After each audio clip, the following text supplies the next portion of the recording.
All right, my name is Okpeyemi Shokunbi, um, CTO at Press One Africa.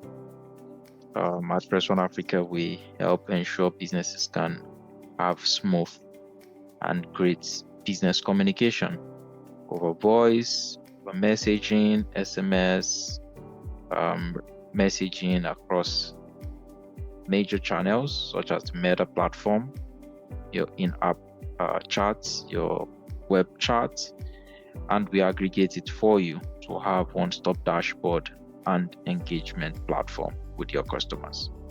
So thank you for joining me this afternoon, and I'm happy to have you here, and I would really be touching base with you on how you will be building a formidable team and some of the ways I've been able to hire fantastic people.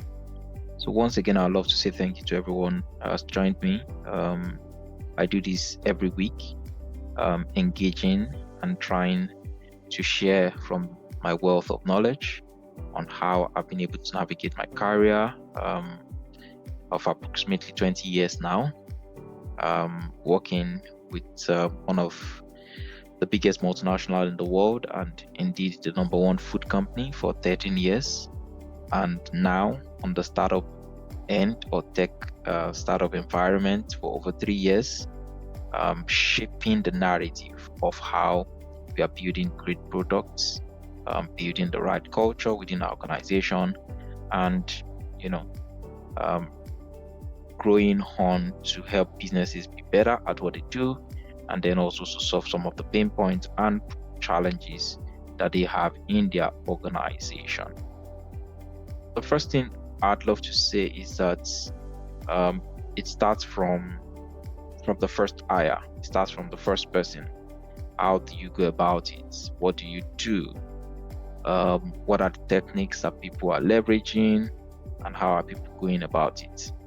And I'll be shedding light on the top 5 things you need to get right. Top 5 things you need to get right when you are hiring, and when you want to hire great and wonderful people. And I think I'll be speaking about what I would say the best practices. Know that I am not like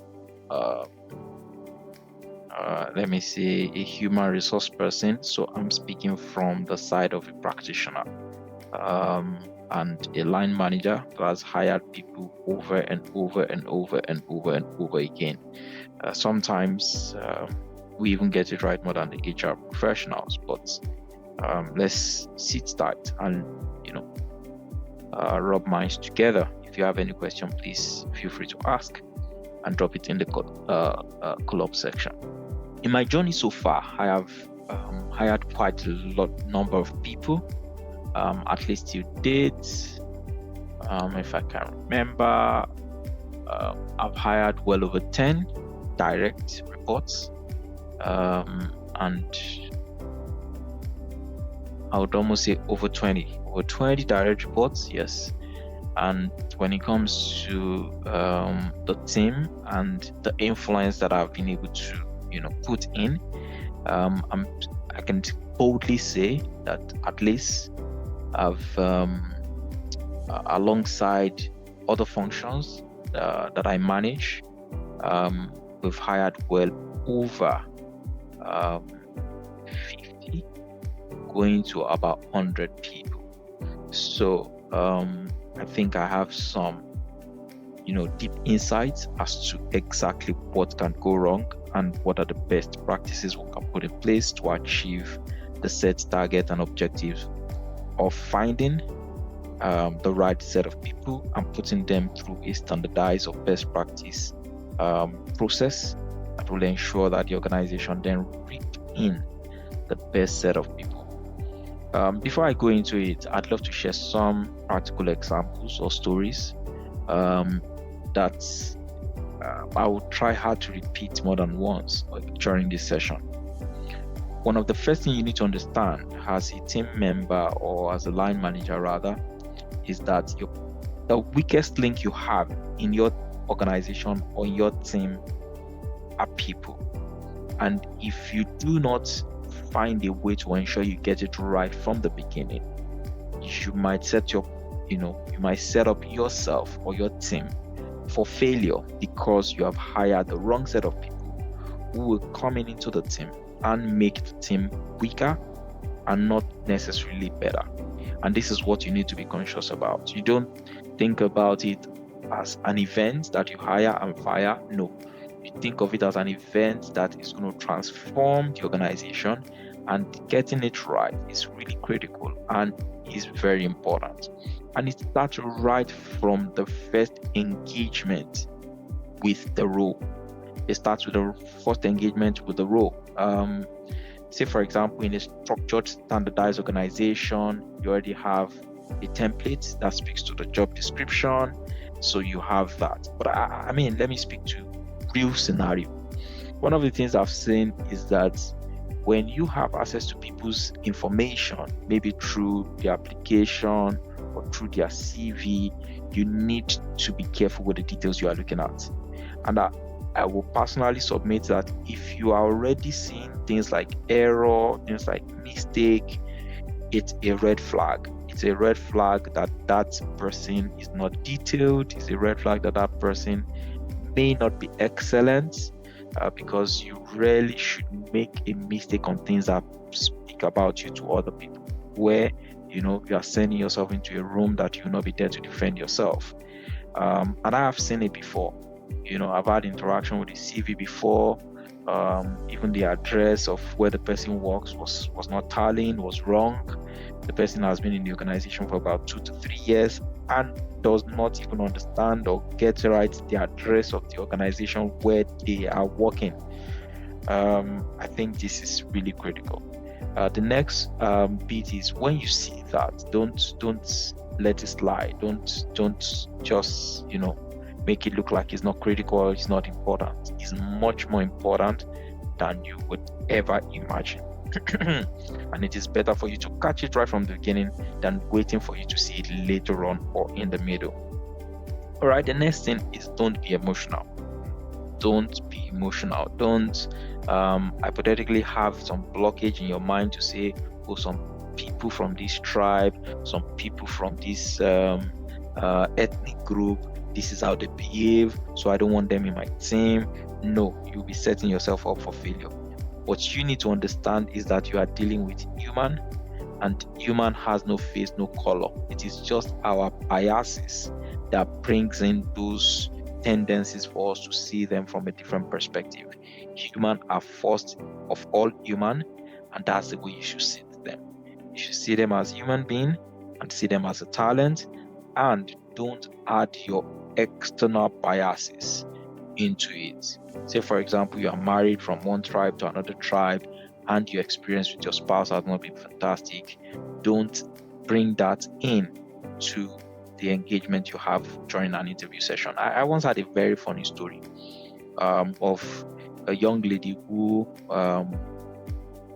was more or less had a bad relationship breakup with a young man, and then someone came into the room for interview and the person used the exact perfume that man used to use, and that was the end of the interview for that young person.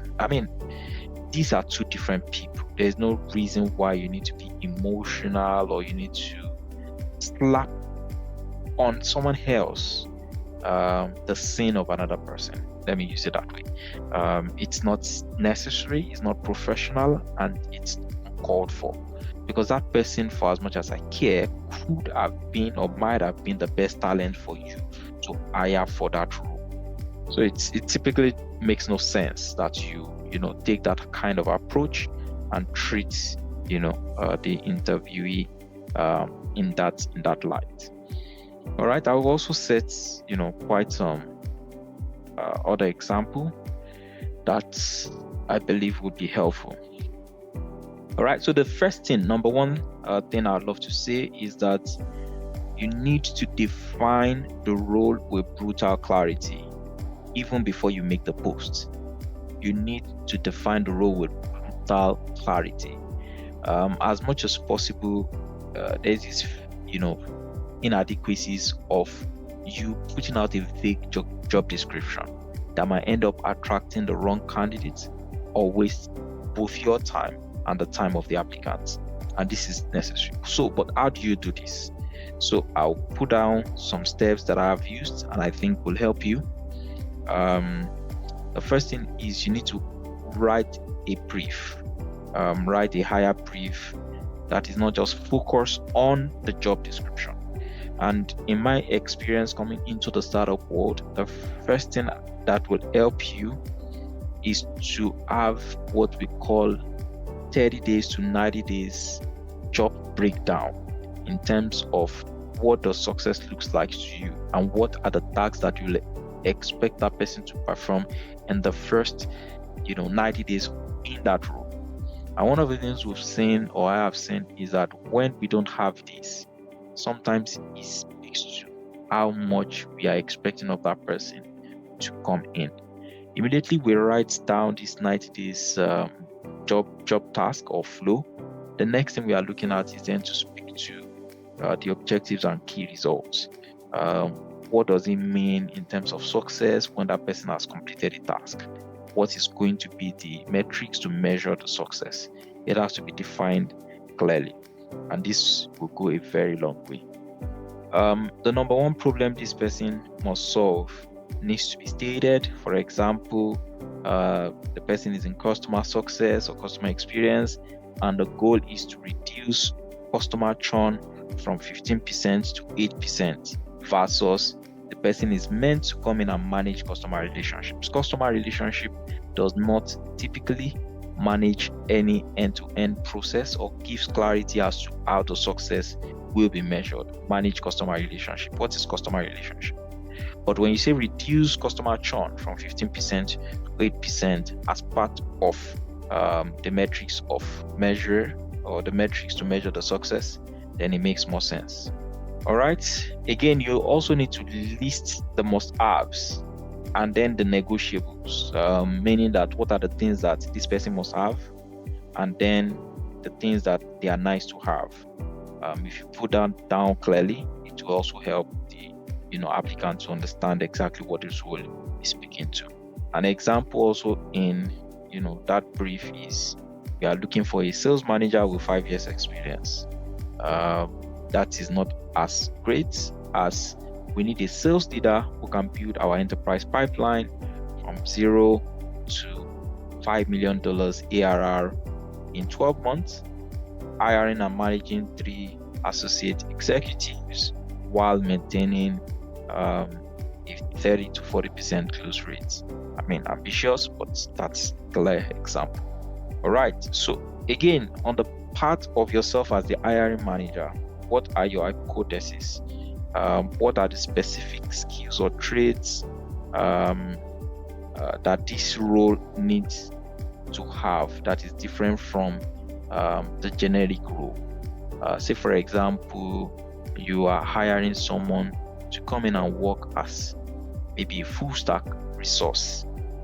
What are the traits that that it's not all full stack engineers that have it, but you need on this role? You need to be specific to speak to them. All right. The next thing also is to review why did the last person fail, and if it is a new role, what will help this person to succeed on this role. All right. What's unique about your company's culture that requires a specific type of person? All right. This is very critical because sometimes the culture within the organization will determine the kind of person that can survive on a specific role. So create a scorecard, not a checklist. List 5 to 7 competencies required. I think we've said that on the nice to have and the compulsory skill sets the person should have. All right, define what excellent, good, and poor look like for each of those competencies, and then weigh each competencies by importance. Create like a weighing scale for those competencies, and you grade them because each of the competencies required will not be equal. So you can use a scale of 1 to 5, But on that scale of 1 to 5, you now put a threshold to each of the role. Maybe one will have, say, 100%, another will have 75%, another will have 50%. You scale them like that. All right. And you need to then try hard to find the top performers in similar roles from different organizations to bring into your pool. Don't bring into your pool a skewed blend of, let me say, resource or talent. Try to find and get the best hands. One of the things you need to understand is that there are some organizations that are well suited for a particular role. So you target those organizations, look for the people that are not, in quotes, so senior. And if you want a senior role, go for the senior role. But be mindful that sometimes if you go for a big organization, you may not be able to then afford that talent. All right. So after you've done the first part, which is to define the role with brutal clarity, the next thing is then to source strategically. Now, you don't want to wait for applicants. You don't want to wait for application, because the best candidates particularly may not be job hunting. They are already employed and thriving. So if you only rely on the job boards or apply on those who will coming into the pool, you might just get only B, C, and D players. So you need to find a way to, find other strategic channels to source. All right. So stop looking for, people who have loads of experience, typically referred to as unicorns, 10 years experience, willing to work for startup salary, was available immediately. I think that's a myth. You will not get such because people who have such experience might then have had a stability around their life, so they may not want to work for startup. And obviously, no one is available immediately. Anyone that's available immediately, you also have to know that might be a red flag. They may be good, not that I'm saying they won't be good, but most times they are just people who have lost their job or who are not good enough and have not been able to be acquired or hired by another organization. All right, so hire for potential and learning velocity, not just experience. So this is where you need to find a system where you can see how smart people are. Immediately you can find how smart those people are, then it will be probably easier for you to, draw them into your net and then, take them through your hiring process. All right. You can also consider adjacent talents. Imagine someone who used to be a consultant and then is transiting into a full-time role, or someone who has, switched from one career, learned a skill, and then wants to move into a new skill or a new field, but they have transferable skills from where they are coming from. So you can watch out for those adjacent talents that, you can give them room or time and then they can go. Build a talent pipeline before you need it. I think this is very, instructive. You can anticipate what you need in the next few, say, months, 6 months down the line, and then you start sourcing those kind of candidates and start, doing all the interviews and sorting out what you want to sort out, so that the 5th month, say you need them 1 month to resume, you check in back with them to say, are you still available? Yes or no, and then you give them the offer, you move on. So you want to hire 5 people, for example, you have 10 in the pool. Before you go around from 1 to 10, I'm sure you might be able to get your 5. Warm networks, so ask your top, 3 to 5 employees to say, who is the best person you have ever worked with in X role? Who is the best person you've ever worked with in X role? They will always give you some friends or candidates, and then you can able to, use all those or leverage those. Referral incentives. I see organizations who do this and it works a lot. So you can pay people to refer candidates to you and let them know that the payment is only, accessible or fulfilled when the candidate or the referrals are successfully hired. And in some cases, you also then have reward when they stay on the role more than a particular timeline. All right, the next place is you need to go to where the top talent hangs out. So in my hiring experience, I seldom go to the groups. Say for example, the Vue programmers in Nigeria, I go to the group, I will join the group, I'll drop the job post in the group when I'm hiring for front end. Same thing to the back end, same thing to the tech stacks that we use. I look for groups that would have those tech roles as members of the group. I join them and then I push for those. For sales roles, you can use the LinkedIn Sales Navigator. You meet some of them in industry events, and you can also then look at top performers at competitors. So say for example, you are in one OEM and there's a competitor and you've seen a talent that has been rewarded, say last year as 2024 Salesman of the Year. That obviously tells you that's a good man to poach. All right, so for executives, you can achieve that through executive search firms, through board networks, through accelerator alumni groups, such that you would be able to get referrals of people that would speak to the talents that they have or they've worked with in time past. There's also the option of the reverse interview techniques. This says that instead of you saying we are hiring, then you go with a line to say that I'm not sure if you are open to opportunities, but I'm building something interesting in so space. Would you love to give 15 minutes of your advice on this particular challenge? No pressure, just picking your brain. Now, what that does is that when you get that person into that room and you have that interaction or conversation, you'd really be able to know if that person genuinely will fit into the opportunity.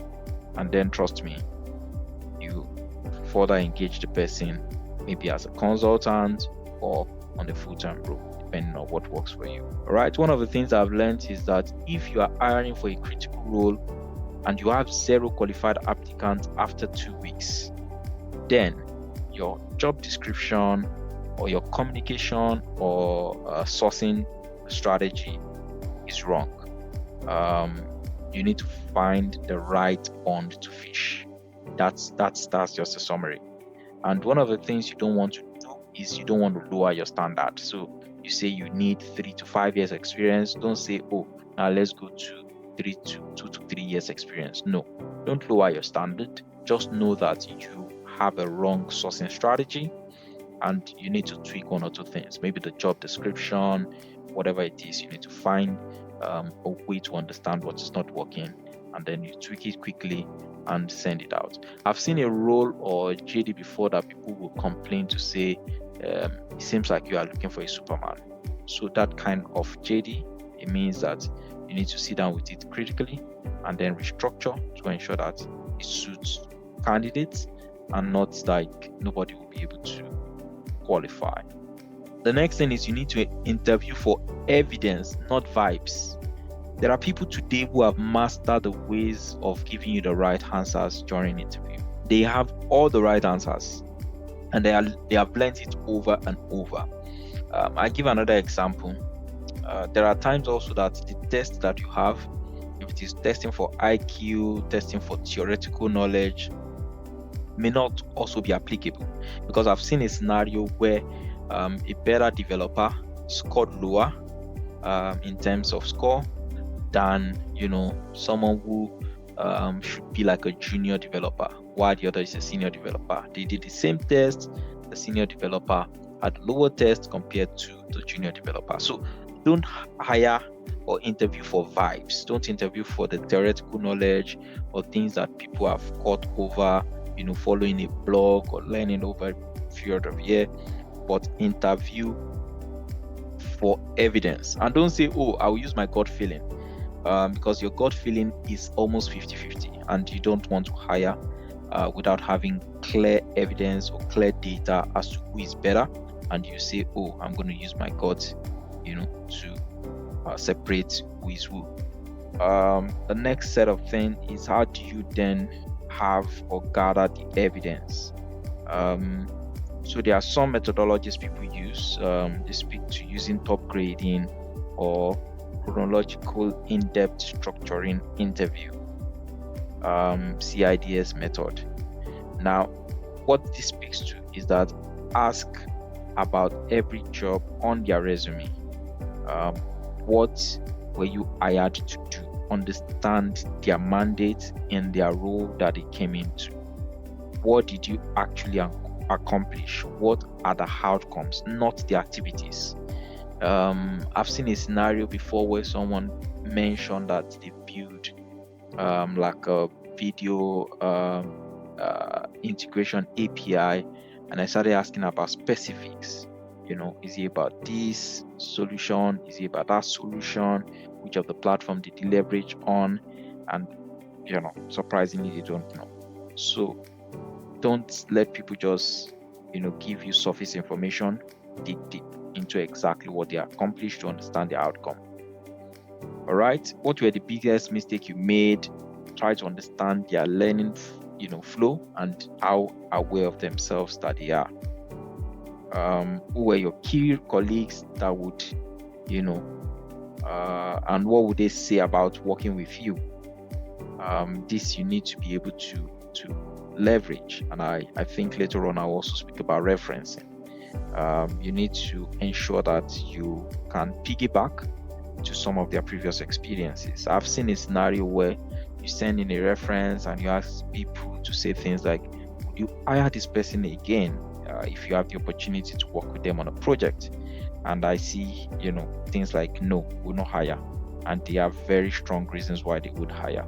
So please try to check for referenceability. Why did you leave? Pattern of departure reveal a lot. There are some people that they've burnt bridges where they are coming from, and you need to be careful to accommodate them, else it might burn you also. All right, the next thing is you need to then check in with behavioral questions that actually see how they work in terms of their nature of working along in a team or even delivering results on their own. This will show things like their preparedness, and in some cases you see a rehearsed answer. Some people, like I've mentioned, are so good at attending interview, but when it comes to doing the real job, it becomes an issue. All right, so you have some examples or specifics. Walk me through the last time you missed a deadline. What happened? What would you do differently? This you would be able to see exactly how this person thinks, if it's in them to stick to timeline, and then also if they are trying to twist things. If you listen deeply, you'll be able to know, even when they are not saying the whole truth. All right, describe a project where you had an influence, had to influence someone senior to change their mind. How did you approach it? All right, and when you are listening to what anyone is saying, follow up. Find the next most intelligent way to understand or ask a deeper revealing question, so that you can then understand exactly what these people have done. All right, for some cases, you need to give real work samples. In some cases, for engineers, you give a real coding challenge. If you want to ensure that there is no ambiguity, you can make it a paid coding challenge. Give them that assignment, let them take it home, let them go and do all that they need to do. And in some cases, I've seen where you want to make it live. Nevertheless, this is the time or days of AI, so some people will leverage that, and there's nothing you can do about that. For designers, you need to ask for their portfolio so that you can review it, and then give them some designs to redesign the feature and see how they think or how creative they are. For sales, you can give them an assignment to record a mock sales call with this real scenario. Give them a sample scenario of the customer, what they are selling to the customer, and then you just wait for their video for the mock sales call. And sometimes also you can give them a research or case study to work on. Right? For writers, you can ask them to write a technical blog or whatever kind of blog that they are interviewing for, to be able to work with as creatives in your team. Give them a topic that is relevant to your business. That would be, really, really relevant. And if you're hiring for executives or directors, ask them things like, they should present their 90-day plan if they are hired. All right. Next is then to have a panel interview with diverse perspectives. Sometimes I've seen organizations that believe that, you should put it in stages so that you don't overwhelm the interviewee. But you need to look at what works for you. If you want to shorten the cycle and you think you should bring everyone in, yes, it's fine, bring them in, but spread the time. Say you have 4 or 5 people in the room and it's 1 hour interview, spread the time 10 minutes, between each one of them, and then you get the interviewee to engage you also, because you need to understand that this hiring experience is a two-way street. It's not just all about you bombarding, the interviewee alone. They also need to engage you and ask you questions, clarify their thoughts about anything that seems to be externalized to them, but they need to then internalize and understand how to embrace new environments that they want to join or work with. All right, so let it be a diverse perspective. For example, I've hired in IT before, and I brought in HR, which people might say is standard, and I brought in someone from financing. In some cases, I bring in people from supply chain if the person will be working in the warehouse or in the core manufacturing environment. I bring in a manufacturing person, and they ask them the questions from their perspective as a customer that they will be serving, and you will see how they respond, because again, the environment is different. When you work with the finance team, it's different from when you work for engineers and you work with technical people.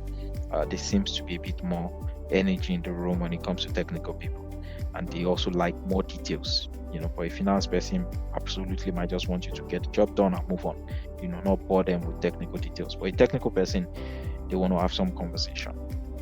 All right, so then each person will score independently. So you have a score sheet that you give to each person in the room. They score independently, and then they give their reports. So in debriefing, you can do it together. I prefer you do it together, but let the documentation be available so that everyone will read the documentation from each participant or each person who has been part of the interviewing process. All right, so again, use data. It's not about the loudest person in the room. Use data. In most organizations, the verdict of the hiring manager is what sticks or what stands out, but you need to ensure that the line manager also has a voice of reason, so that as much as possible he's not going to hire wrongly.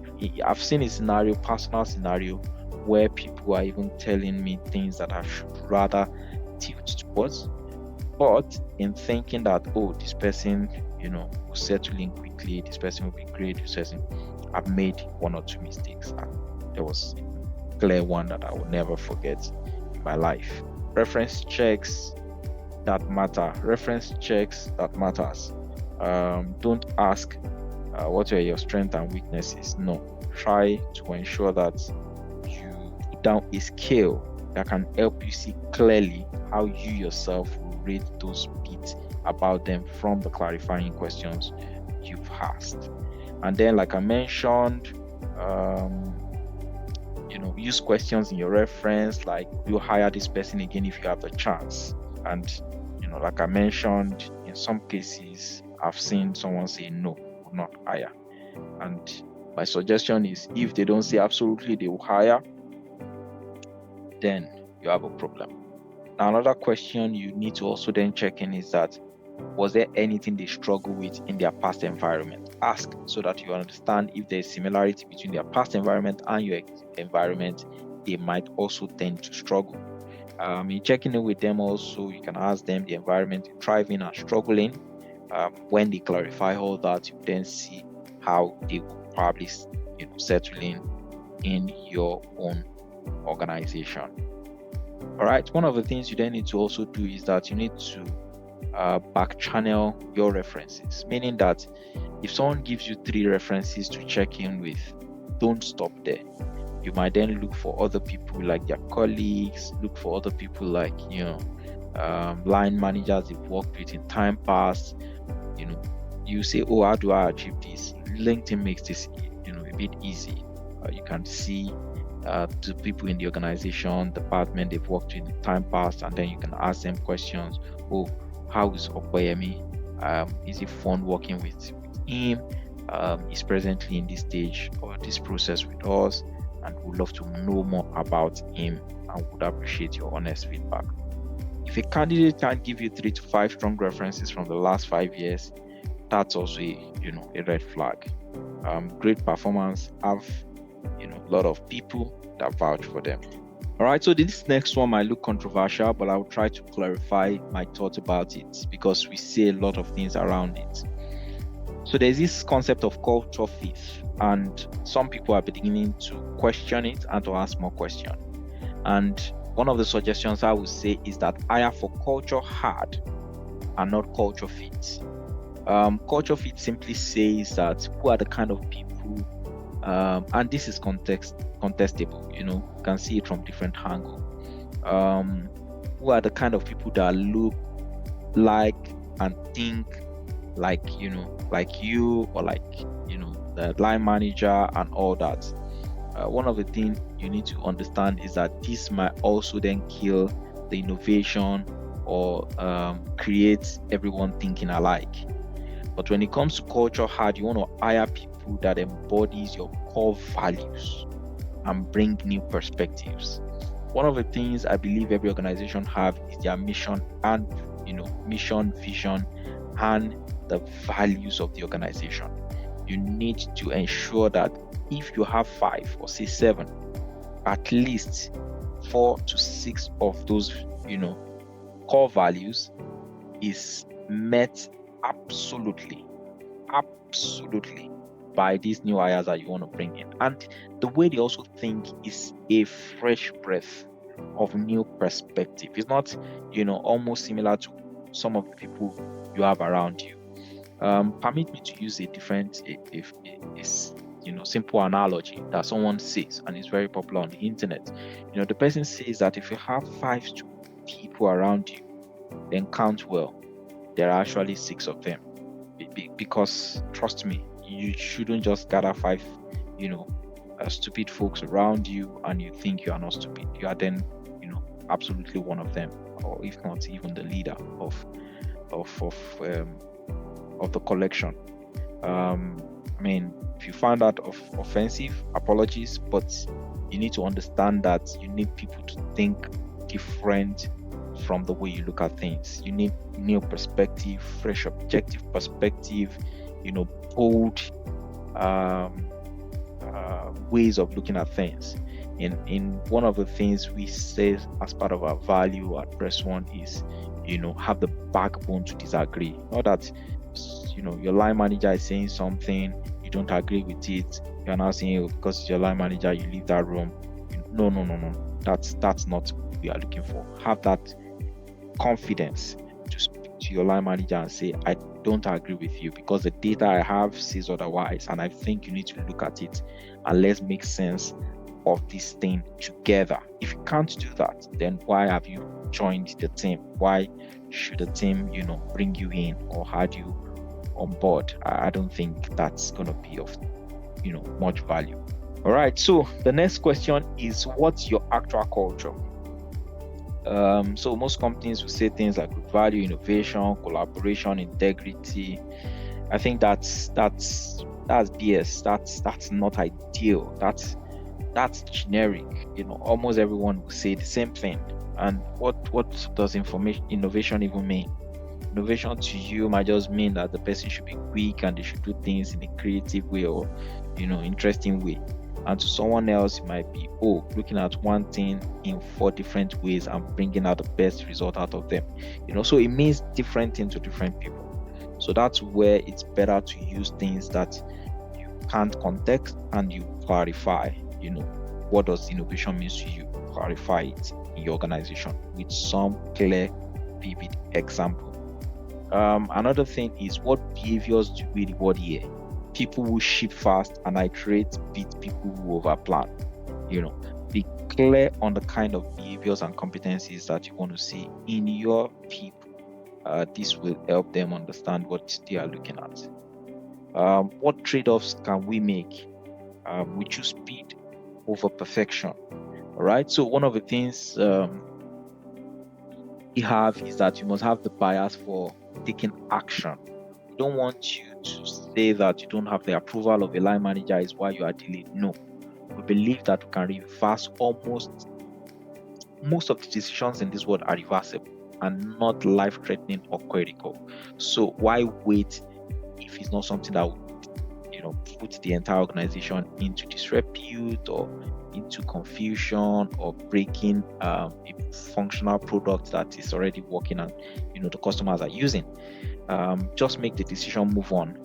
Have that bias for taking that decision or moving on and being on point, and not just the guy who waits back before he's told what to be done or take permission before he moves on. One of the things I've seen an example is the culture code at Netflix that says that we are a team, not a family. There's someone I know that says that your colleagues are not your family. So I would not want to go there today. Context, not control. Adequate performance gets a generous severance. These are specific falsifiable statements that candidates can self-select into or out of. All right, ask culture revealing questions. When it comes to things like ownership, for example, as a value, first thing or a bad question to ask is, are you a self-starter? But a good question to ask them, tell me about a time you saw a problem outside your job description and fixed it anyway. What happened? All right, when it comes to learning, do you like learning? It's not a good way to ask the question. The best way or an example of a good way would be, what's the last skill you taught yourself? Walk me through how you learned it. Now, that is superb. That's clarifying, right? When it comes to collaboration, are you a team player? I think that's a bad question to ask. You can clarify it by saying, describe a project where your idea was overruled. How did you handle it? Sometimes we struggle when we have a good idea, or we deem it as a good idea and it's overruled, or another person's colleague's idea is taken. That becomes an issue. All right, when it comes to resilience, how do you handle stress? Stress is all around us. If you're in a tech team, welcome to the club. But as much as possible, the best question to ask is, what's the biggest failure you've had professionally? What did you learn? That will show how the person raises their head when they are meeting obstacles or they are meeting any challenge. All right, diversity, competitive advantage. Homogeneous teams have 30% lower innovation output and 50% higher group think risk. All right, so when you gather common thinkers or people who have common characteristics or tendencies, realize that they are not going to be innovative and they think maybe collectively. So try to ensure that there is diversity in your team, diversity in race, diversity in religion, diversity in sex, diversity in almost everything about your team. It's critical and it's important, because the way everyone thinks differently is just beautiful. Also, sometimes when it comes to the temperament, the personality, try to ensure that you pick different sets of people. It's going to make it a bit more cohesive, and the team will generate better output and results. All right. How do you increase diversity? Some suggestions is that you can remove names from resumes during initial screening. Sometimes this can generate bias. I've seen people say that I don't want a lady in my team. In fact, I've seen a lady who said or opined that because another interviewee was pregnant, she would not hire the person, because when the person resumes in some few months, less than 4 months down the line, the person will go on mat leave and they already have a lot of problem. Now, it's valid, but I think that might be a kind of bias. So when you remove the names, you don't know what the sex of the person is. It gives a bit of, genuinity to review that particular resume. Another thing is structured interviews. Structured interviews would reduce your bias as much as possible. Work samples, blind work samples. This also is critical, was important. Then the diverse interview panels, make sure it's made up of both sexes and different opinion or views, like I've mentioned earlier. All right. Another question is a bias that people call the airport test. And it says that, would I want to be stuck in an airport with this person for 5 hours? And this is how companies end up with college buddies. They end up with people of similar personality, and then you have farms in. That's not the ideal process. The ideal process should rather be, or the right question should rather be, would this person make our team better at this particular specific thing? If the answer is yes, then that's the right candidate. All right. So as I close out, speaking to the last point, you need to close candidates like you are selling, because of course you are. Now, these candidates, if they are genuinely the best candidate, they have multiple offers on the table. They have several other people who are looking out for them. So if you don't sell the vision to them properly and translate it as much as possible to a means or a way they can understand properly, then you are, not presenting yourself in the best light. And like I mentioned earlier, hiring is a two-way, process, like a sales process.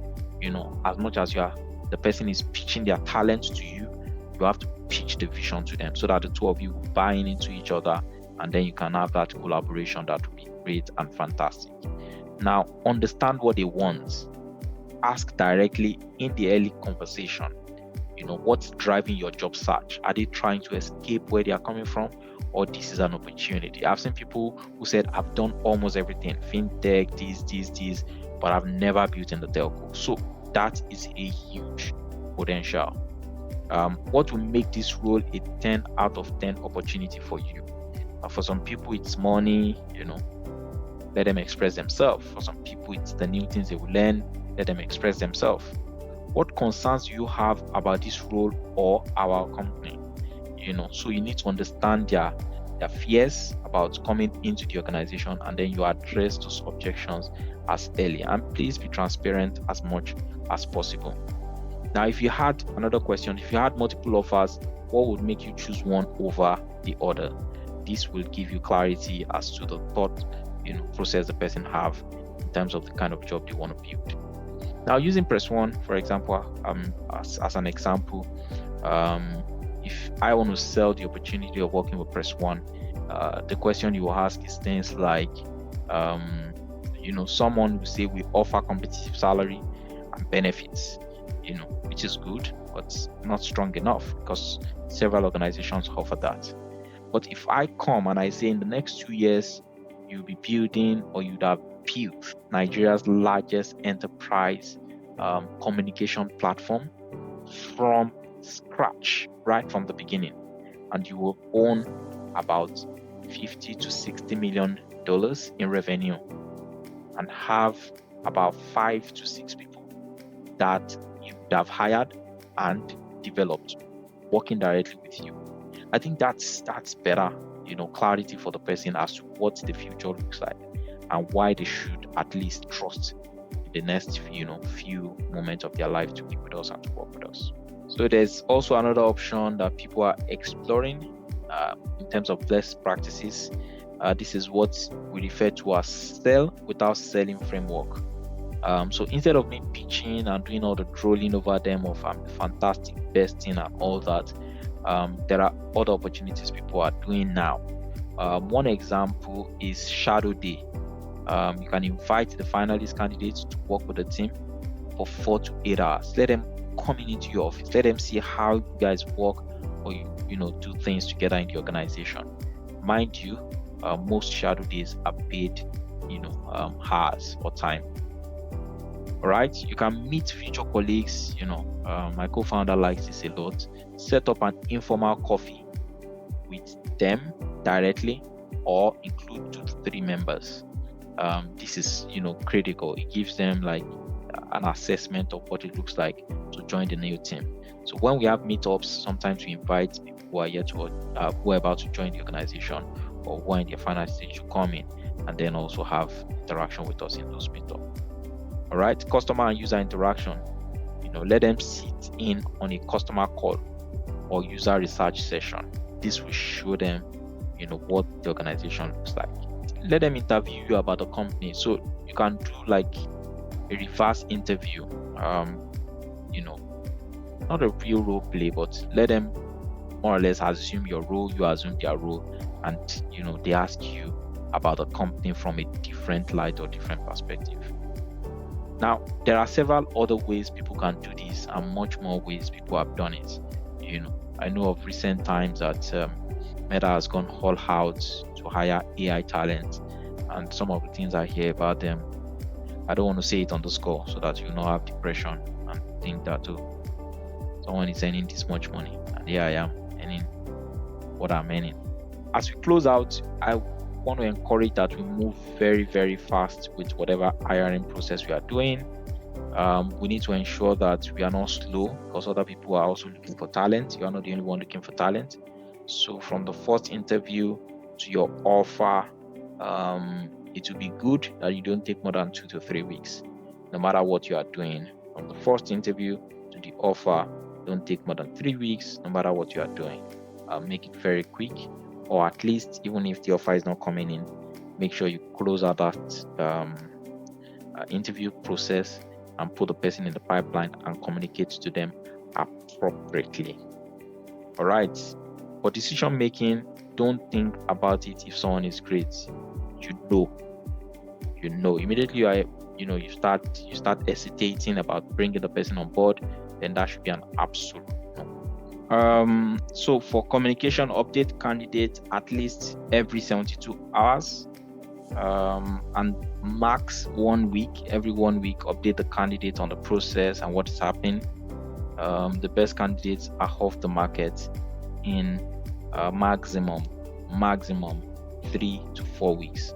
And if your process takes above 4 weeks, you have the tendency that you will lose them. You will lose those talents. Now, when it comes to the offer, would love you to join, and we are moving quickly with other candidates. Can you let us know by so time? Be very clear as to the timeline that you need to, they need to get back to you, and create a sense of urgency. Just create that sense of urgency, like it's like a promotion, and you want people to have that, urge of, not missing out from that offer. That's the same way you can create that kind of urgency. All right. If they ask for more time, say yes, but ask them why. In case they are trying to use you to bargain with someone else, you would know. And this is critical and important for you to know. All right. Negotiation is part of the process. Don't say this is our final offer, take it or leave it. Do say here is our offer. What concerns you have? Let's figure out how to make this work for both of us. So obviously, sometimes it's negotiable, and what's negotiable should be, not way above your budget. Try to make sure that there's a threshold of plus or minus. I would say that if you have a budget, don't let it be worse than, say, plus or minus 20%. I think that works. All right. The start dates, make sure it is flexible for the candidate, because some people have notice period 2 weeks, some 1 month, some 2 months, depends on organization. And if it's a senior role, I've seen, it's notice period of 6 months. So you need to be, flexible about that. All right. The title also, be flexible around it. You have job titles in your organization, but if someone says, "Oh, I prefer this, I prefer that," I think you should be flexible about that. All right. For equity, depending on the stage the organization is, if you have equity to offer, especially for senior hire, please try to, because it makes it a bit sticky when you present the offer. All right, flexible work arrangements. The younger the hire is, the more flexible work arrangement they would want. So also, if you think this is negotiable in tech, for example, I know that most people prefer to work remotely. Sometimes, the reason I don't want to see underscore now, maybe that's another conversation for another day, because we've seen people work for 2-3 organizations at the same time. So if you give them full remote roles, they would appreciate, they would prefer it. Would it give them, would it give it the value you want? I don't know. And that's why most senior leaders in tech right now says, I want my guys in the office so that they believe they will put an eye on them. Now, non-negotiable, the other ones is flexible or negotiable. Non-negotiable are your company values and culture. Please don't bring in anyone that will undermine the value or the culture of your organization, even if they are the best thing that has ever happened after what people refer to as agege bread. Don't bring them in.